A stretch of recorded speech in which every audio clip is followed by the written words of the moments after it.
I have some theories about how we can connect with our guitar, or maybe more like why we can't connect with our guitar.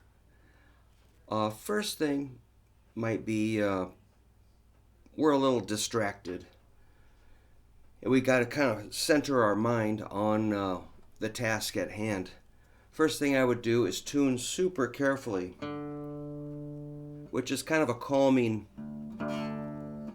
activity. It can be kind of nerve wracking, but if you take the time to get in tune the best you can, and even better, this guitar's actually giving me trouble today. It's been sitting in the basement, humidified in its case. So it's a little angry right now. It's been locked away for a while.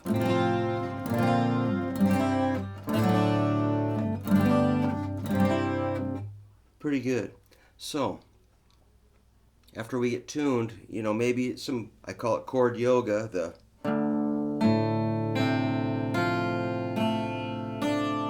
what I have my students do is just let the pick drop from string to string like this.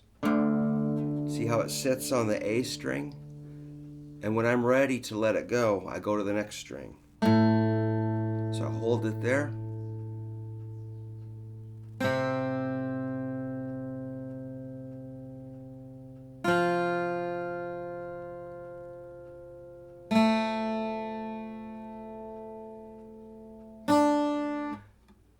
That versus this.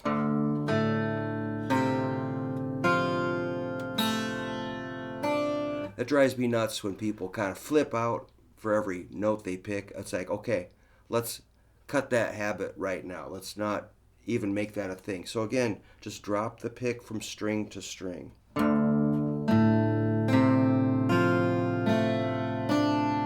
No need for your hand to go up here, or even a little bit. Keep it really low again.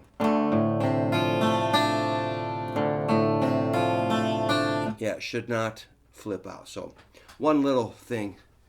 So we try some chords, like I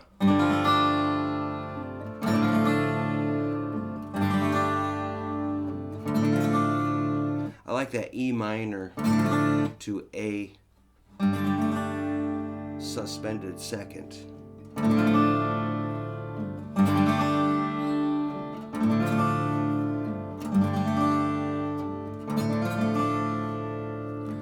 Make sure our chords are ringing out and you're not kind of punching or stabbing. It really calms me down. It makes me kind of feel level. So I do a book with sight reading. Do I have that here? No. Well, I got it memorized. And if you take private lessons with me, it's a progressive series, beginning guitar book 1. And the first exercise, something like this.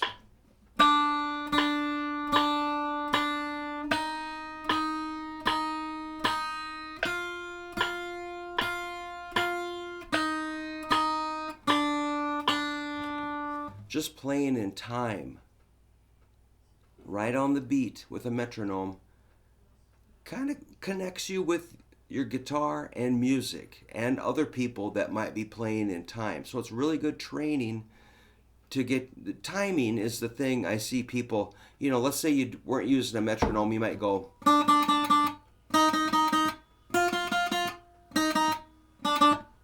Like, wow. What was that? Let's do the second one with the metronome. Here I go. Let's see if I remember.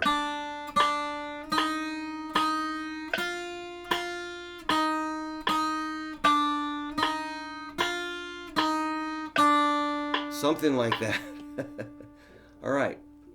And maybe after the exercise, just pause and kind of reflect on what you did for a couple of seconds. The third one, let's see if I remember. 3, 4.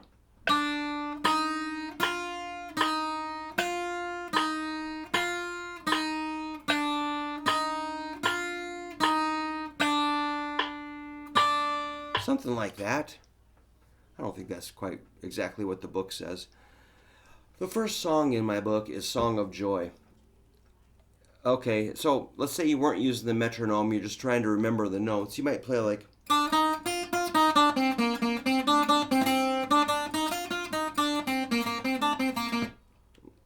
Wow, what was that? So for one thing, the student is playing by ear. There's no... In my book, it's... So they're playing by ear, which is cool, but reading is kind of the name... The purpose for that book is reading it, even if you don't know it. Don't memorize it, and don't really play by ear. Play by reading. So let's see if I can play that in time. 2, 3, 4.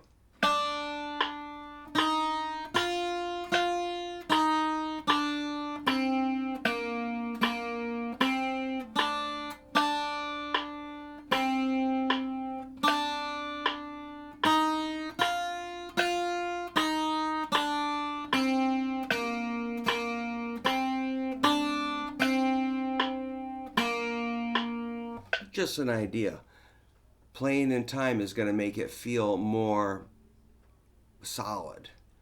So that's the thing. I see people kind of speeding up. They're obviously have a little bit of anxiety, maybe about the guitar lesson, or maybe they're feeling rushed. I don't know. They don't want to be perceived as too slow. To me, slow kind of wins the race. If you're slow and thinking about it and feeling it, I'd rather you hit the right note and take a little extra time than just kind of bulldoze your way through the song, hitting as many notes as you can, right or wrong. That's no good for me. So another thing to think about is just how your fingers touch the strings. If you know, watch and see if you're hitting with the big pad here or the tip. I'm going to try to get you to use the tip. And one thing we don't really discuss anymore is the callus on your fingertip. That used to be something everybody talked about. Like, I never thought it was that big of a deal, but yeah, it kind of hurts when the string pokes into your fingertip. But that's exactly where you want the string to sit. Unless you're trying to get a flat shape like a baby bar chord. Here we're on the tip. So let's say, you know, you're done with your lesson, you just want to hold your guitar and play. What are you going to play? Well, you could just work on the notes on the first string. E, F, G. Maybe move your hand up here for the A, index. A, B. Think about it. Breaking out the pinky. Take your time. C. Notice how these fingers just kind of stayed planted. That's a good habit. Versus, hear the difference in the sound?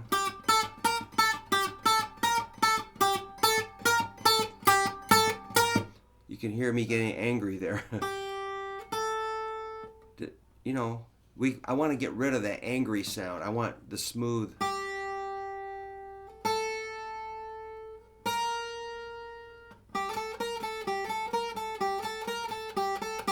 So keeping your fingers anchored underneath is a pretty cool thing. So we got our A, B, C. Now what? Maybe shift up and go D, E. 10, 12. Again, keeping my index finger planted on the 10th fret.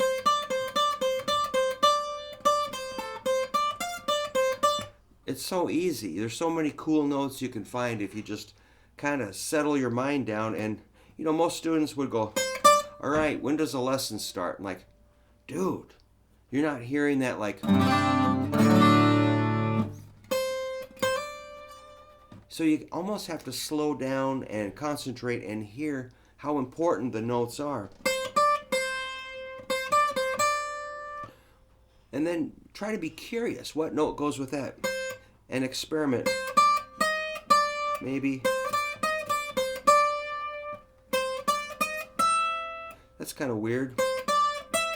How about, that's the kind of sound that I like.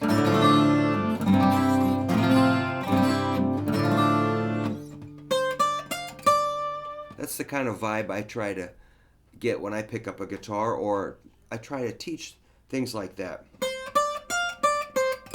That's just 3 notes: D, E, G.